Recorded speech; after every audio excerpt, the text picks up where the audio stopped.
Hey YouTube, Captain Marc here from King's Landing Sport Fishing, and today I'm doing a YouTube video on what I call the funky fly rig.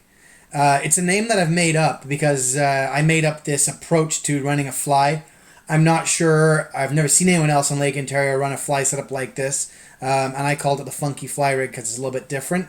It might even be a little bit controversial because it's a fly rig running multiple flies and multiple hooks.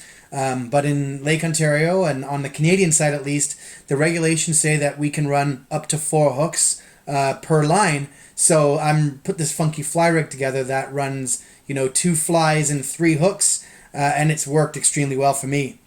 Before I get into showing you this rig, if you like my videos and you like my channel, if I can get you to click the like button for this video and subscribe to my channel, it'd be greatly appreciated.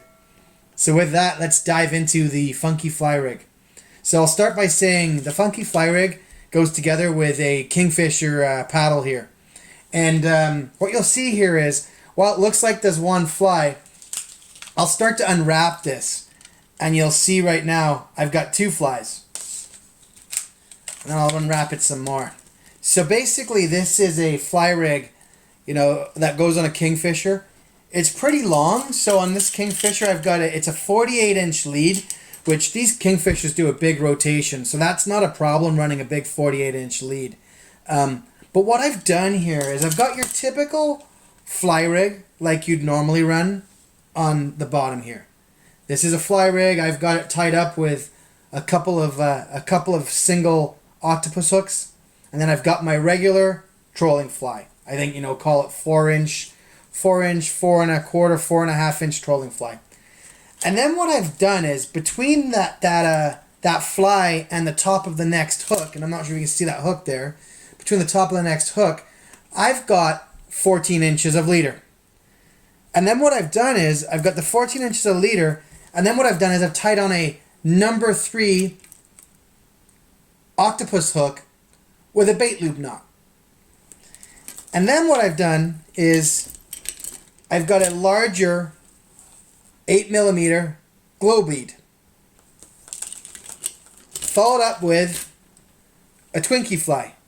In this particular case, I've got a hot fish Twinkie fly. It's fluorescent green, glow, and UV, which matches pretty good to the fly in the bottom, which is a hot fish morning glory. And then I've got it rigging up to my flasher. The leader from bottom to top, as you can see here, is 48 inches. It's a longer rig, but these Kingfishers do huge rotations. Now I know lots of people that run flies behind Kingfishers. They'll run a 40, 45, 48. I've even seen some people run, mid-50s, even 60-inch lead behind a fly. Personally, I find that a little bit too long for my liking. But what I've done, what's different, like I said here, is we've added that second smaller fly. Because what you'll see is you'll get this darting action of the fly at the very end. But then the smaller fly will be a bit more aggressive and move a bit quicker. And you'd be surprised. You'll absolutely take fish on the larger fly, but don't be surprised if you get fish that completely bypass that larger fly and they go for this smaller Twinkie fly with that number 3 octopus hook in behind. So if you find this video useful, please feel free to like my video and subscribe to the channel. Give this a shot when you're out in the lake this summer. You'll be pleasantly surprised what it can do and adding fish to the boat. I'd say there's no rules when it comes to fishing. And I first came up with this idea actually fishing for skipjack tuna out in Thailand.